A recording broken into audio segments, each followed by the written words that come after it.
วันนี้พามาชม Honda CB 650R นะครับโอ้โหคันนี้ของใช้คำว่าจัดเต็มดูท่อซะก่อน Akapovic Full System นะครับแล้วก็เกียร์โยงยางสายฟ้าท้ายแต่งแล้วมาดูชุดด้านหน้าหน่อยดีกว่า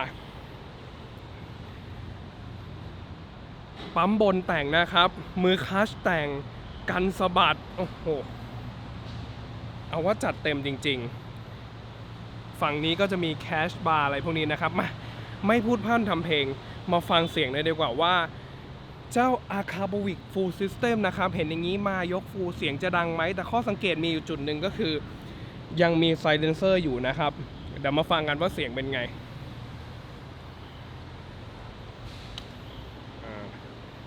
โอ้โหสวิตช์มือแต่งด้วย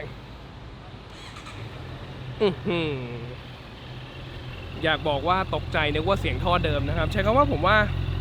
เดินเบานี่มีความรู้สึกว่าเสียงมันดังกว่าท่อเดิมแบบนิดนึงนะ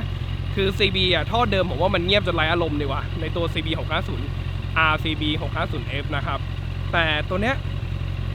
อันนี้เดินเบาก็มีเสียงความเป็น4สูบเรียงที่ใช้คำว่าไม่ดังปกติถ้าเกิดเจอพวกท่อแบบทรงแต่งแบบทรงแบบที่แบบแบรนด์ตีเองหรือแบรนด์ไทยที่ไม่ได้แคร์เรื่องเสียงมากไม่ได้เขาเรียกว่าไม่ได้แคร์กฎหมายเรื่องเสียงมาก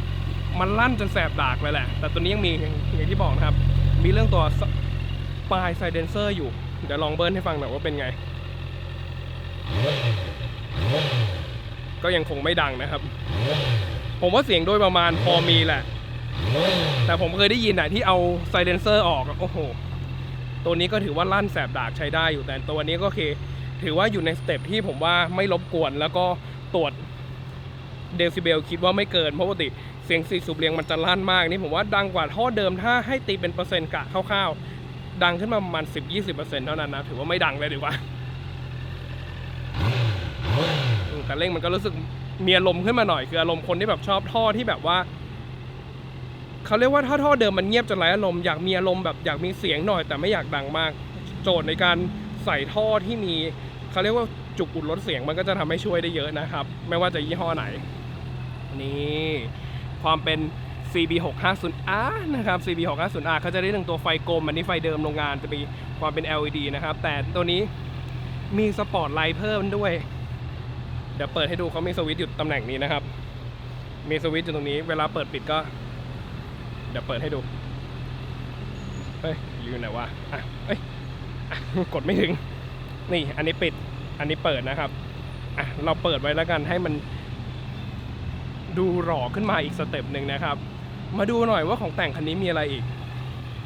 สังเกตที่สายถักนะครับตัวนี้จะเป็นสายถักเทลหน้าแล้วก็หลังเลยอยากบอกว่าโดยปกติที่ผมเจอรถที่สเต็ปใส่สายถักเนี้ยบางทีบอกอยากได้สายถักแต่อาจจะแบบไม่อยากจ่ายงบเยอะ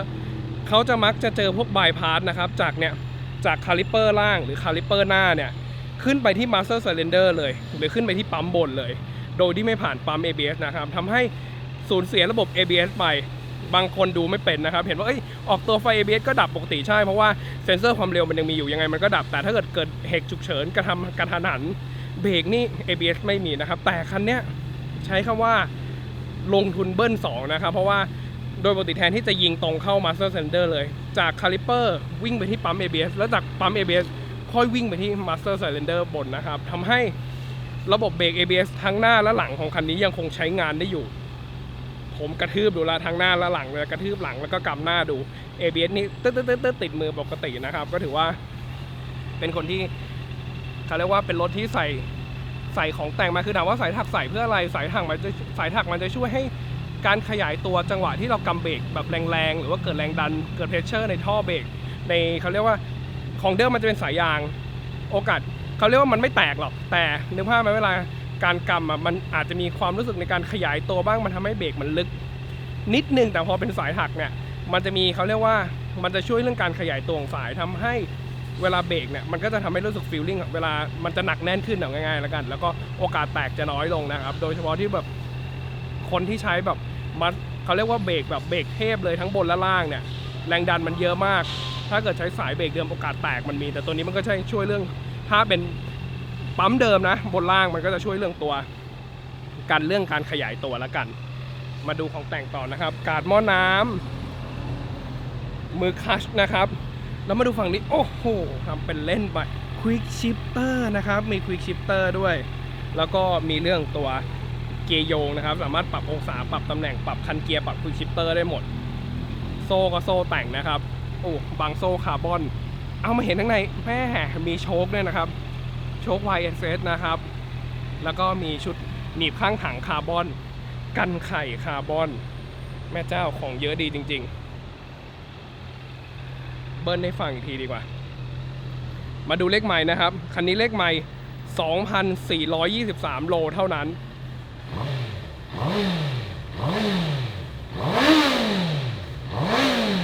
ผมว่ามันดังกว่าท่อเดิมขึ้นมาสเต็ปหนึ่งอารมณ์เร่งก็มีเสียงนะแต่ใช้คำว่า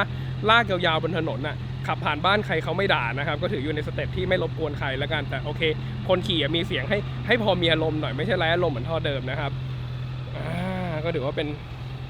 แต่งแบบสเต็ปมีสไตล์เลยทีเดียวนะครับมาดูเรื่องราคาหน่อยดีกว่าตัวนี้ราคาหน้าร้านนะครับยังไม่มีส่วนลด 265,000 บาทนะครับรถปี 2019 เดี๋ยวซื้อจริงยังไงมีส่วนลดมีโปรโมชั่นให้อีกนะครับสำหรับตัว CB 650R จริงๆคนจะถามเยอะนะพี่มันต่างกับตัว CB 650F ในตัวเก่าเยอะไหมคือโอเคเรื่องเครื่องมันก็มีต่างกันนิดนึงตัวใหม่เนี่ยจะได้ความลื่นขึ้นเลยหลายๆอย่างนะครับ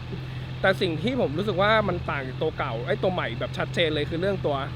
ช่วงล่างนะครับโชคหน้าที่ตัวนี้ได้เป็น upside down ได้โชคหน้าที่เป็น radial mount ถ้าตัวเก่ามันจะเป็น axle นะครับแล้วก็โชคหน้าแบบเป็นโชค telescopic ธรรมดานะมันก็เลยทำให้ฟิลช่วงล่างมันก็จะต่างกันออกไปแต่โอเคทุกตัวนี้ผมว่าความหล่อพอมันเป็นรหัส R มันดูหล่อขึ้นนะด้วยความที่บอกเขายังเหมือนจะเป็น F นะถ้าเป็น F บอกมันจะเป็นยาวตอนเดียวแต่พอเป็น R มันสามารถแยกเป็น2ตอนได้มันก็เลยทำให้ดูสปอร์ตขึ้นแล้วก็ด้วยความที่คอนเซปต์ของตัว CB 650R มันจะเป็นเรื่องตัวไฟกลมนะครับมีความเป็นเรโทรอ่อนๆไม่เชิงเรโทรเหมือนพวก CB 1,100จ๋านะแต่ก็มีความแบบผสมเขาเรียกว่าร่วมสมัยระหว่างยุคเก่าและยุคใหม่แล้วกันก็ถือว่าเป็นรถที่ผมว่า CB ไม่ต้องพูดอะไรเยอะแหละ4สูบเรียง650 cc เป็นรถที่ซื้อง่ายขายคล่องอยู่แล้วมาไปนะครับแล้วก็สเต็ปแต่งอย่างนี้ผมว่าคิดว่าอยู่ไม่น่านานโอเควันนี้เรื่องราวเดินมาแล้วกันนะสำหรับคนนี้สนใจอยากดูเรื่องราคาอะไรเพิ่มเติมเพราะว่าในดูคันนี้เวลาคันไหนลงคลิปส่วนใหญ่อยู่ไม่นานนะครับก็สมมติถ้าคันนี้ขายไปแล้วอยากดูคันอื่นสามารถเข้าไปดูได้ที่หน้าเว็บไซต์หรือว่าเนี่ยรถข้างหลังยังมีอีก100 กว่าคันให้เลือกนะครับเข้าไปดูได้ที่หน้าเว็บไซต์เหมือนเดิม www.dbigbike.com หากจำเว็บไซต์ไม่ได้เข้า Google ค้นหาว่า Big Bike คุณจะเจอเว็บไซต์ร้านดีเจริญยนต์อยู่ที่หน้าแรกของ Google นะครับวันนี้เรื่องราวเดินมาแล้วเจอกันใหม่คลิปหน้าครับสวัสดีครับเดี๋ยวเข้าไปดูก่อนส่วนตรง168 เซนติเมตรนะครับต้นเท้าถึงซ้ายขวาเลยนี่ขนาดใส่รองเท้าแตะนะเนี่ย